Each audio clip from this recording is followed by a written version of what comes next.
Hey everyone, Susan Rever here, live from Regina, Saskatchewan. And I know it's been a while since I've been on, and I just want to let you know that I was actually in the midst of moving. And then I had some personal things to take care of. So unfortunately, I just wasn't really on Facebook that much for the last week and a half or so. But I thought I'd come back, and then I was thinking about sort of what kind of things I want to talk to you guys about during my live videos. And I want to talk to you about things that I'm really passionate about. Obviously, my background being in biology, and the reason why I became an entrepreneur in the health and wellness industry. So I'd like to touch base not only on sort of what I do and that kind of aspect, but also about things related to health and wellness. And so that's what this brings me to. Sort of what happened to me, of course, 5 years ago with my health and trying to turn it around, which I did, and reverse a lot of my conditions and making healthier choices. And sort of this sort of brought me to today's topic about protein. And it's something that most of us don't really think about. I mean, you go to the grocery store, you buy your chicken and your beef, and often, especially, way back when, you never really thought about where it came from or actually really worried about it. But, things have changed quite a bit. And so, protein is extremely important for your body. And so in some cases, protein could, or lack thereof, could be actually part of your problem if you're actually having any health issues. So here's a simple quiz. So do you ever sometimes feel very tired after you get a full night's sleep? I know this can be caused by other factors besides not getting enough protein. Or do you ever sometimes get, trouble concentrating? You get that brain fog. You have trouble losing weight, or you tend to gain weight very easily. If you ever feel very gassy or bloated, and again, this can be from lots of other issues which we can talk about later. Or what about if you experience muscle or any type of joint discomfort? So if you actually have answered yes to two or more of those questions, this might be an important thing for you guys to know about. So if you guys remember sort of high school biology, okay, what does proteins actually do? Okay, well, they're extremely important. If you guys remember, again, first year biology, sort of those, the primary structure, secondary, tertiary structure, right? The amino acids, extremely important building blocks and stuff. So they're very important for your DNA. They also are a foundation for not only your heart, but also your lungs, a building block of your cells. They help replenish your muscles, so very important, especially after you work out. And they drive essential biological processes such as cell growth and also metabolism. So if you really think about it, literally, without protein, you wouldn't exist. So protein is extremely important. Okay. And people sometimes wonder, and you don't really realize how much protein one person is actually supposed to consume. Okay. So for an average person, this means consuming at least half of your body weight in protein every day in grams. Okay. So for an example, if you weighed 150 grams, you should consume at least 75 grams of protein per day. That's a lot of protein. I never realized you're supposed to eat that much protein, and I know for a long time I never did. And so a lot of people are thinking they're eating too much protein. And if you're an athlete or you're working out and you're burning, a lot of trying to get that, lean muscle, you actually have to eat more. Okay, so if you don't consume enough protein, right, you could have, again, that sluggish metabolism where you're going to have trouble losing weight. Okay. You're going to have trouble building complete muscle mass because protein is, of course, a building block of muscle. You're going to have those low energy levels and feeling very tired and fatigued, poor concentration, trouble learning, maybe moodiness or any types of mood swings, slow wound healing, or even a low immunity. Okay, so it's very, very important, again, for you to consume protein, but you also have to be careful of where you're buying your protein from. So this is something that I never realized until recently.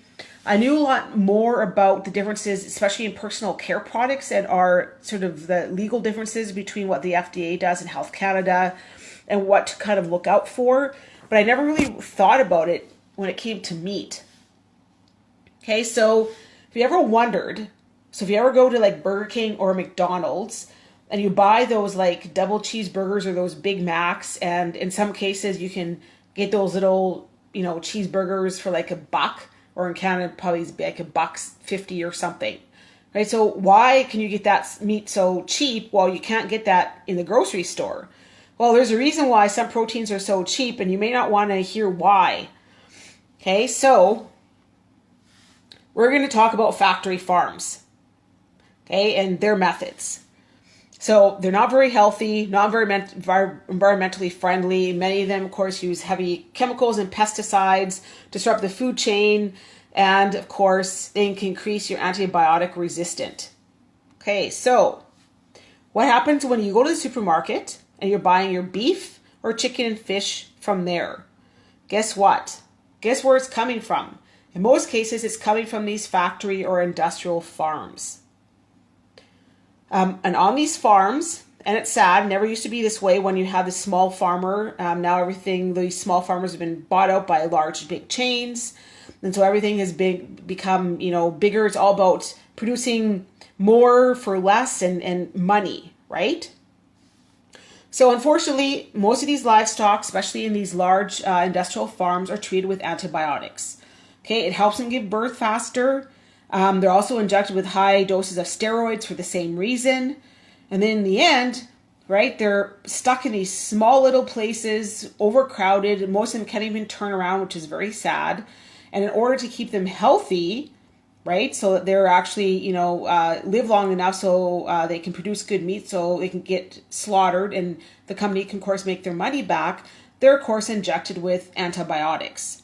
Okay, and these antibiotics are very, very similar to antibiotics that you take if you are sick, okay, with a bacterial infection.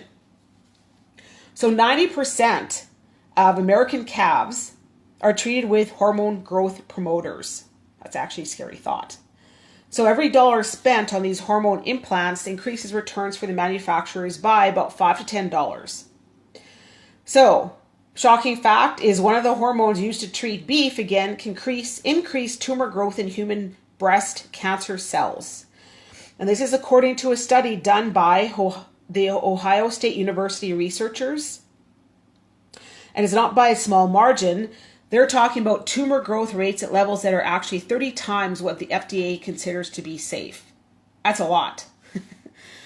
Other countries like the European Union, again, people wonder why I of course, start a company that's using European-based products and why are supporting those types of legislation, not only with personal care products, but it's coming down to your food as well. So other countries like in the European Union have actually banned the use of implants in beef. Okay, they actually refuse to import American beef.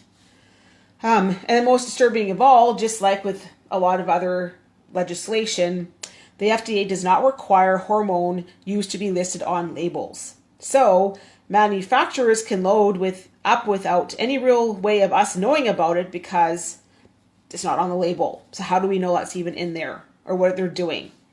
Okay, and that's just for sources of protein coming from animals. So what about plant sources? Well, unfortunately, it gets worse. Soy protein, and I've talked about soy protein before, but I'll talk about it again in future videos, can be loaded with dangerous genetically modified organisms.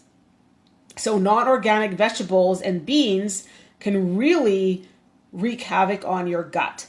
So they're not really healthy at all. Some nut butters, depending where they come from, can actually be metabolism death foods.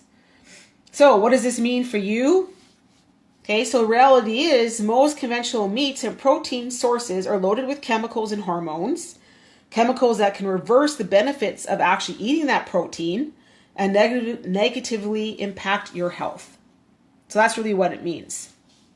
Remember, you really are what you eat and what you absorb, or in some cases, what they ate, right? So if you're eating animal and you're ingesting it, you really are what they ate. So, think about too on these farms what they're being fed. And I found this actually disturbing. So I knew in some cases a lot of livestock were actually fed grains. And I sat there going, why on earth are you feeding a cow grains? Right? Cows are herbivores. They're supposed to eat grass. Why are you feeding them grains? Well, it's cheap and easily obtainable, right? So, yep, they're fed grains. And of course, because it lacks a lot of fiber and key nutrients livestock needs, right? They're not very healthy. So what do? That's right. They give them antibiotics. This helps increase digestion of those crappy grains and utilization of that feed. Okay, and remember again, very similar to antibiotics that are given to you when you have a bacterial infection. And what's even worse is sometimes they give these cows or livestock what they call byproduct feed, which is technically just a bunch of crap. So I had no idea what byproduct feed actually meant, so I had to look it up. It can even include chewing gum. Like, why would you put chewing gum in there? Heat-treated garbage or other junk food. That's gross. In 2007, the Wall Street Journal reported that junk food feed increases as corn feed price increases. Of course, right? They want to save money. One farmer said that he fed his cattle a feed mixture that is 17% stale candy and 3% party mix. Yuck. Another farmer fed his cattle a 100% byproduct diet of French fries, tater tots, and potato peels. Gross. And guess what? Just like the FDA is not required to tell you all the crap they're putting, injecting with their livestock or feeding them, farmers are not required to tell you what they feed their animals. So you don't even know what you're getting when you're going buying your stuff from the grocery store. So for some reason, the law actually allows farmers to include potentially hazard chemicals in your food without disclosing the facts on any label. Yay! Don't you just feel better? And so according to a report by Reuters, which is the International Agency for Research on Cancer, said that classified processed meat as carcinogenic to humans on its Group 1 list along with tobacco and asbestos, from which there is sufficient evidence of cancer links. Okay, so that's kind of scary. But there are other natural alternatives, so I'm not saying don't ever eat protein. It's just you got to be careful. Just like when I was talking about before with your personal care products, you got to start asking questions about where this stuff is coming from. Okay, so some alternatives. Eat high quality pea protein. And you can buy this, lots of pea protein sources out there. The reason why I didn't say whey is because whey is a dairy product. And of course, that means it's an acidic food. It does wreak havoc on your digestive system and autoimmune system. So you're better off to eat pea protein supplement. Pea proteins have a lot of benefits, and I'll do another video talking a little bit more about this. But they help with weight loss. They support healthy heart. They can decrease your risk of kidney disease, increase muscle thickness, and can regulate your blood sugar. And if mixed with rice and say cranberries, you're getting the same amino acid profile as you would with whey without the dairy. And start buying again from the smaller farmers locally. Go ask Farmer Fred. Go to a health food store and ask the beef that you're buying there what it's been fed. So buy grass-fed beef. Okay, so make sure you're not buying that grain-fed beef, and make sure you're asking it's not coming from a factory farm. And choose organic when you can. Organic lentils. So grass-fed beef, 3 ounces is 19 grams of protein. High quality pea protein is 20 grams for 1 serving. Organic lentils, 1 cup gives you 18 grams of protein. That's a lot. And fish. But make sure again when you're buying fish that you make sure it's wild caught and not farmed. And now actually, in most cases, it says that right on the bag. So make sure you look for that. So 3 ounces, for example, of salmon is 17 grams of protein.